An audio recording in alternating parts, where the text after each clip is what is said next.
જય જય જય જય જય દ્વારકાધીશ, જય જય જય જય જય જલારામ। આજનો દિવસ એટલે કે દ્વારકાની અંદર જે જલારામ મંદિર છે, હરેક પ્રસંગની ઉજવણી આ મંદિરમાં થતી હોય છે।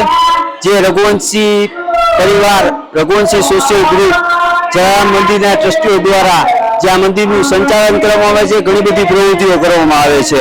ખાસ આપણી સાથે સમાજના અગ્રણી અને જે જલારામ મંદિરના ટ્રસ્ટી છે, સમાજના રઘુવંશી સમાજના મોભી કેજી ઇન્દ્રેટા સાહેબ છે।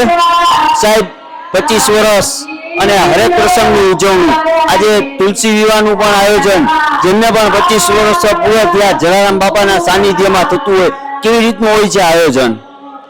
સર્વ મંગલ માંગલ્ય શિવે સર્વા સાધિકે શરણ્ય ત્રંબકે ગૌરી નારાયણી નમોસ્તુતે। સૌને જય જલારામ।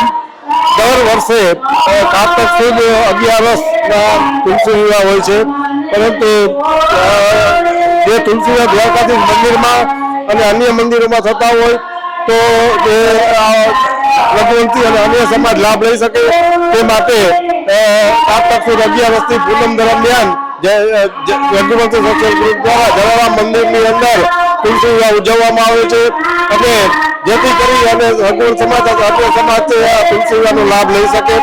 છેલ્લા 25 વર્ષથી જલારામ મંદિરની સ્થાપના થઈ ત્યારથી અવિરતપણે 25 વર્ષથી તુલસી વિવાહનું આયોજન કરવામાં આવે છે, જેમાં મોટી સંખ્યાની અંદર દરેક સમાજના લોકો છે તુલસી વિવાહનો લાભ લે છે। રઘુવંશી સોશિયલ ગ્રુપ દ્વારા અનેકવિધ સેવાકીય પ્રવૃત્તિઓ છેલ્લા 25 વર્ષથી કરવામાં આવે છે અને તેના ભાગરૂપે આ તુલસી વિવાહનું આયોજન દર વર્ષે થાય છે। આપણી સાથે સમાજના જેવા ટ્રસ્ટી ગોકાણી સાહેબ છે। સાહેબ, આપ તો ઘણા બધા આપને સરકાર દ્વારા પણ સન્માનિત કરવામાં આવ્યા છે, જે આપ તો મોતિયાના ઓપરેશન માટે પણ આપની મુનિમ હોય છે, દ્વારકા અલગ અલગ મેડિકલને લગતા કેમ્પ હોય છે હરેક સમાજ માટે।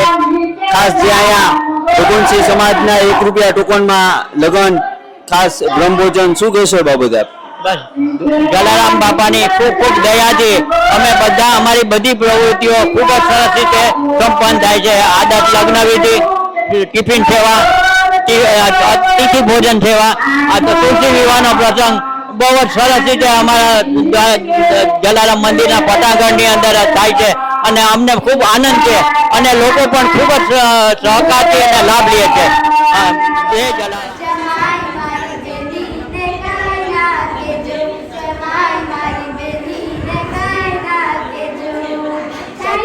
યજમાન પરિવારમાંથી છે અને ખાસ જે આ વિવાહ છે એનો એક લાવો મળતો હોય, બેન ખાસ કરીને જે આજનો પર્વ, અને આપ ઘણા બધા વિવાહમાં ગયા હશો, પણ જે આજની ઉજવણી, શું કહેશો બાબત? આ એક ભગવાનના વિવાહ છે, આ એક અલૌકિક અદ્ભુત લાવો છે। અમારા ઘરના પરિવારમાંથી જ અમે સહભાગી થયા છીએ। અમારા તુલસી વિવાહને કન્યાદાન તરીકે અમને લાવો મળ્યો છે। જય જલારામ। તો ખાસ આજના બીજા યજમાન છે, જે આપ કયા પક્ષ તરફથી આ વિવાહ કરાવો? અમે કૃષ્ણ કનૈયા પક્ષ તરફથી છીએ અને સામે બહુ આનંદ આવે છે। દર વર્ષે હરસા જલારામ બાપાએ અમે તુલસી વિવાહ કરીએ છીએ અને કન્યા પક્ષ અને વર પક્ષ બંનેને અહીં બોલાવીએ છીએ અને ધામધૂમથી અહીંયા કૃષ્ણ કનૈયા અને તુલસીબેનના લગ્ન કરીએ છીએ।